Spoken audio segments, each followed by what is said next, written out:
Welcome to B5 news. ఇక్కడ మనము తాండూరు గ్రామం నారాయణపేట మండలం కామారెడ్డి జిల్లాలో ఉన్నాము. ఇక్కడ సర్పంచ్ అభ్యర్థిగా బీఆర్ఎస్ నుంచి నామినేషన్ చేయడం జరిగింది. చెప్పండి అన్న, మీ గురించి చిన్న పరిచయం చెప్పండి. నా పేరు దుర్గేష్ పడమటి. ఓకే, నేను బీఆర్ఎస్ కార్యకర్త. అసలు మీకు సర్పంచ్ అభ్యర్థిగా ఎందుకు పోటీ చేయాలనిపించింది? అసలు ఏ సమయంలో అనిపించింది? అంటే సర్పంచ్ అంటే ఊర్లో ఉన్న సమస్యలను రోడ్స్ కానీ భవనాలు కానీ విద్య కానీ ఇవన్నీ డెవలప్మెంట్ చేయడానికి సర్పంచ్గా చేయాలని ఉంది. అంటే గతంలో కూడా నేను ఎంపీటీసీ కంటెస్ట్ చేసిన పార్టీ నుండి, కానీ కొద్ది ఓట్ల తేడాతో ఓడిపోవడం జరిగింది. ఇంతకుముందు పదవి ఏ పదవి చేపట్టాము? అంటే విలేజ్ ప్రెసిడెంట్ చేశాము దాంట్లో బీఆర్ఎస్ నుంచి. గత 20 ఏళ్ళ నుంచి నేను బీఆర్ఎస్ పార్టీలోనే ఉన్నాను. ఇప్పుడు బీఆర్ఎస్ లోనే మళ్ళీ ఎంపీటీసీ కంటెస్ట్ చేసిన, మళ్ళీ దాని నుండి ఇప్పుడు సర్పంచ్ కంటెస్ట్ చేస్తున్నాను. ఓకే సార్, మన గ్రామంలో తాండూరు గ్రామంలో మేజర్ పెద్ద సమస్య ఏముంది? అసలు పెద్ద సమస్య అంటే మేజర్గా అయితే రోడ్స్, విద్యకు సంబంధించిన ఎక్కువైతే రోడ్స్ బాగా ఇబ్బందిగా ఉన్నాయి. మురికి కాలువలు అవి చాలా ఇబ్బందిగా ఉన్నాయి. డ్రైనేజెస్.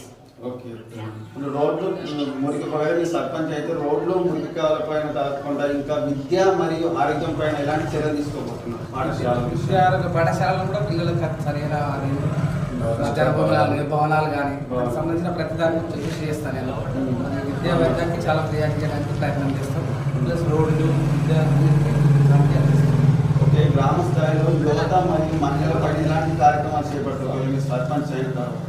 యువతకు సంబంధించిన వాళ్ళకి ఎట్లా ఉండాలా, అంటే విద్య చదివినాక వాళ్ళు ఎట్లా ముందుకు పోవాలా, దానికి సంబంధించిన ప్రతి విషయాన్ని వాళ్ళకి అవగాహన చేస్తాం.